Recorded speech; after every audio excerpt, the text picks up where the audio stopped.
Spoštovane gospe in gospodje, čeprav je polna ura, to tema je tako pomembna, da mi ne zamerite, da tudi sam prispevam nekaj misli v zvezi z našim osamosvajanjem.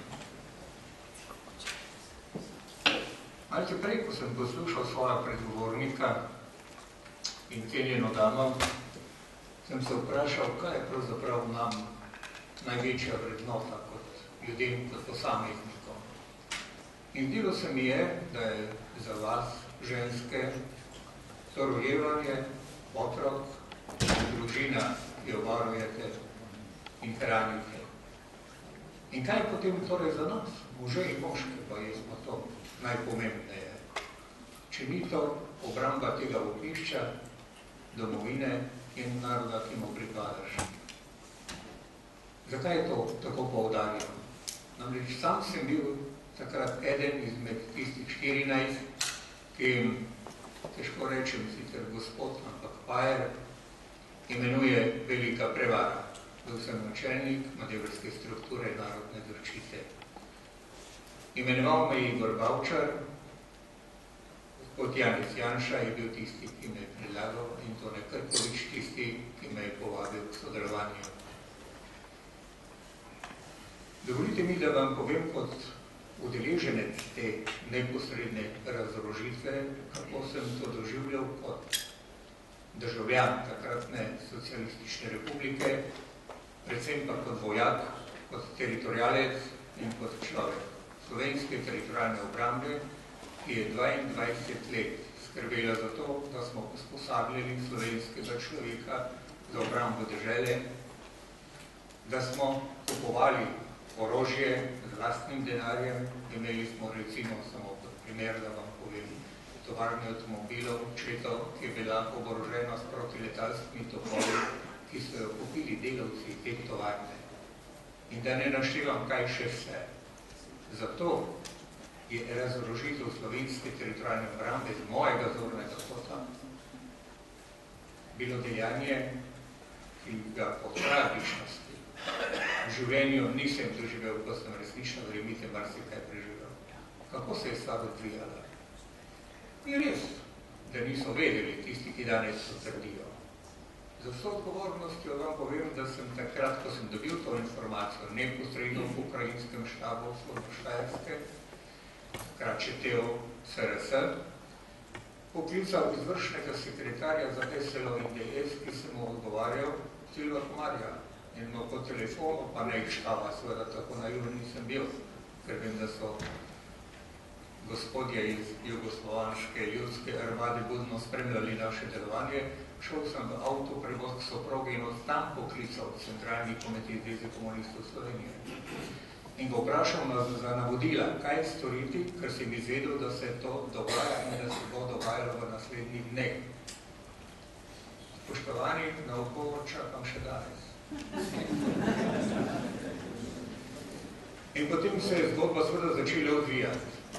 Tisto, kar sem vam prej omenil o moškem in možu, sem vam povedal zato, ker so ti gospodje prišli in nam orožje pobrali. To so bili oficirji JLA, ki so bili zaposleni v slovenski teritorialni obrambi. Moji sodelavci, dotedanji, se moram priznati, tudi njim ni bilo lahko, nekatere je bilo menda celo pošteno strah. Naj vam povem osebno izkušnjo, ki je nihče ne more demantirati. Ko je prišel k meni, ne bom ga imenoval, se ni pomembno, ker je majhen človek, pa vendar bil je podpolkovnik JLA, in zahteval celo mojo osebno oborožitev. Vojaki imamo en izraz za tak primer. In takrat rečemo, dobiš pištolo, to da si bil naprej. In to sem mislil takrat mrtvo resno in zato se je gospod obrnil, zardel in odšel in jaz sem vsaj svojo osebno oborožitev obdržal. To se mi toliko pomembno. Želim vam pokazati, kaj in na kak način se je to dogajalo. Takrat sem se vprašal, kje so vsi ljubi Slovenci z generalskimi epoletami, da mi, teritorialci, ostajamo brez orožja in se nimamo na koga obrniti. Vi ste mnogo kasneje sem poslušal kupico zgodb, ključno znamo o tem, kako je gospod Janez Janša in Vrbovčar in ne vem, to še se izganjal šovinizem v teh enotah manevrske strukture in ne vem, kje vse. Naj vam povem drobno skrivnost. Tisti mladi, ki tega ne veste, večina nas to tako vemo. Jaz sem bil inštruktor za idejno politično delo, torej partijski funkcionar, ki sem bil zaposlen v teritorialni obrambi Republike Slovenije in prislužil sem temu narodu in domovini. In ko sem bil vojak, je bila zame oblast, ki jo je postavilo ljudstvo na svobodnih volitvah, samoumevno tista oblast, ki jo moram spoštovati, poslušati in uresničevati njene ukaze. Toda, očitno sem se motil, ki si niso mislili tako in tu je bilo jedro spora in problem. In večina nas, ki smo ustvarjali MSNZ, je bila v prejšnjem sistemu, kako smo temu rekli, rdeče barve. No, zdaj smo pa tam, kaj ne prav rečemo. Torej, nismo drugačni, vsi smo krvavi pod kožo. Res pa je, da se zelo, zelo drugače lahko posamezniki in posameznice vedejo v določenih zgodovinskih trenutkih. Mi smo takrat ostali večinoma v Sloveniji brez oborožitve in vse vojaške opreme, ki smo to odpeljali v kasarne. In potem nam ni ostalo druga, kot da prisluhnemo povabilu, ki smo ga dobili in organiziramo najprej štabe, ki smo posameznih vojašnic tajno, skrit način, tudi tu je nešteto zgodb, pokradli lastno orožje, ki ga je ta narod in ta država kupovala 20 let in ga vsaj manjših količinah pridobili nazaj toliko, da nismo bili boli in bosi. Gospe in gospodje, če ne bi imeli danes malo starejših mladeničev, ki sedita tu v meni, takrat pa rosno mladi Igorja Vavčarja in Janeza Janše, potem bi se najbrž že meni in temu mojemu narodu drugače pisalo sodba.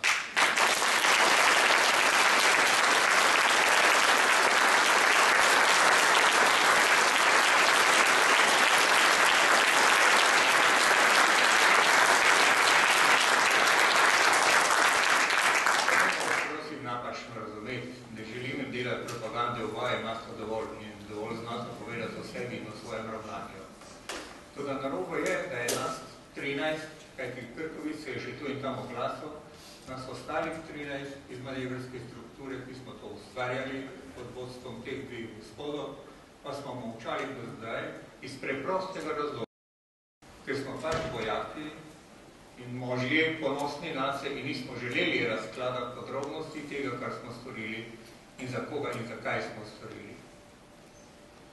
Prej Igor in Janez sta podrobno predstavila, kako je zgodba potekala, zato mi ne zamerite, da se samo omejim na bolj osebna spoznanja in čutna doživetja v tem obdobju.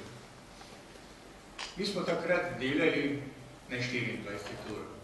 Milošević bi rekel 26 ur. Bili smo v popoldne službi v teritorialni obrambi, popoldne na sestankih, po noči po nalogah na SNZ. Bistveno je, da smo uspeli. Veste, potem se je spletla cela kopica zgodb. Mi smo to naredili v sodelovanju s takrat slovensko milico. In veste, danes nastaja kopica razlik. Moram vam pa reči, da takrat, ko smo zagledali plavo uniformo, ki je doben pošten Štajerc, nima pretirano rad, ker znajo biti zelo tečni. Takrat smo bili neizmerno srečni, ker smo se počutili varne, ker smo vedeli, da nas varujejo, kajti oni so vedeli, kaj se dogaja. In oni so bili edini, ki so legalno lahko nosili orožje, mi smo imeli da to skrito na vseh nemogočih in mogočih mestih. Ampak to ne bo važno. Važno je to, da smo mi takrat uspeli ustvariti nova vojaška poveljstva.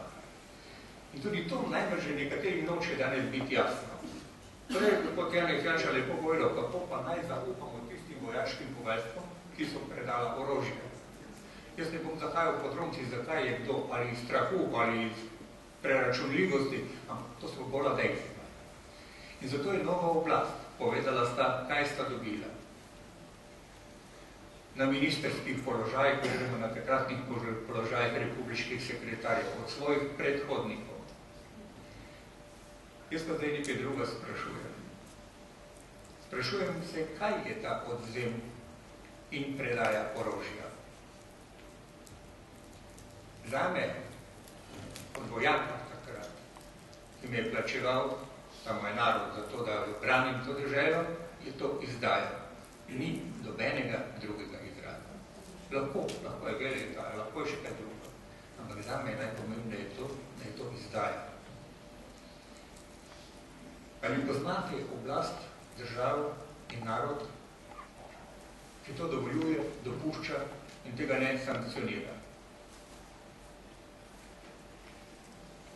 Vse, kar mene zadeva in veliko večino nas, ki smo tu, in še ostali Slovencev, do sedaj nismo pretirano lomastili potem, zahtevali njihove odgovornosti in ne vem kaj vse. Bili smo kulturni Slovenci. Ampak, ko poslušam gospoda Fajerja in ki sem jaz del velike prevare, pa ko poslušam, da sem naenkrat, kljub vsemu temu, kar sem storil za to deželo in narod, tranzicijska navlaka, potem me sprejeti srko. Kajti ne vem, kako naj svojim otrokom in kako naj svojim vnukom, na srečo imam celo 4, povem, dragi moji, mladi, morda bo nekoč treba stopiti v bran teh deželje in temu narodu. In verjemite mi, če to stori v vaš dedek, morate to storiti tudi vi.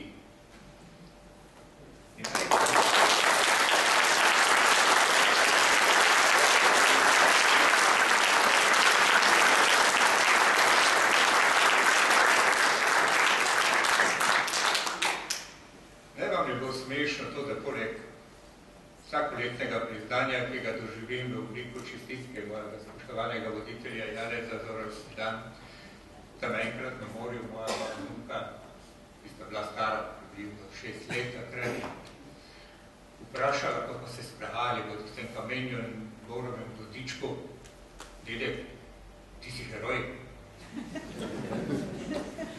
Jaz vam povem od srca, resnično sem bil tako prepaden, da kljub temu, da mi jezik je kliknil za dregi, skoraj da nikoli takrat res nisem vedel, kaj ne naredim. Ker nisem vedel, odkot ti ima to. In potem mi zdrdrata, ker ima seveda sin, pa ne že povedal, jaz nisi nosil orožje, pa ustvarjal nekaj medvojno tam. No in ko sem jaz začel to razlagati. Torej, ni res, da mladi niso dovoljni za to, kar se je dogajalo in o čemer zgodovina včasih govori napačno, včasih moči, včasih pa to tudi malce potvori.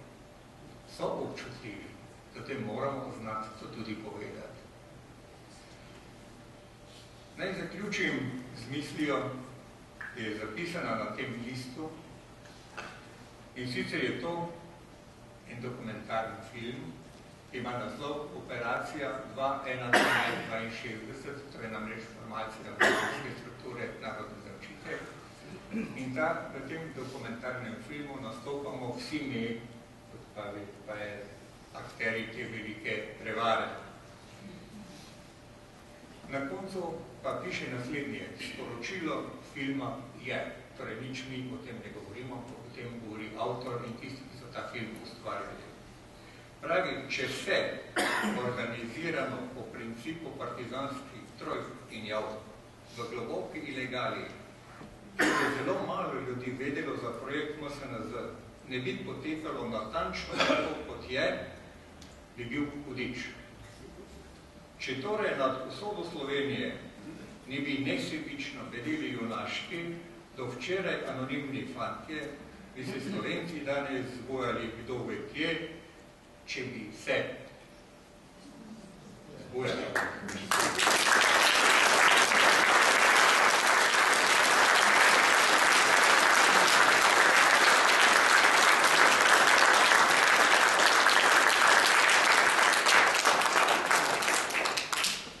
In še tisti mi dovolite, ki ne verjamejo, da smo kaj storili.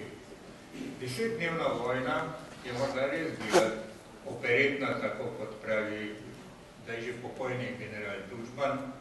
Tudi mi imamo celo kopico generalov, ki mislijo enako.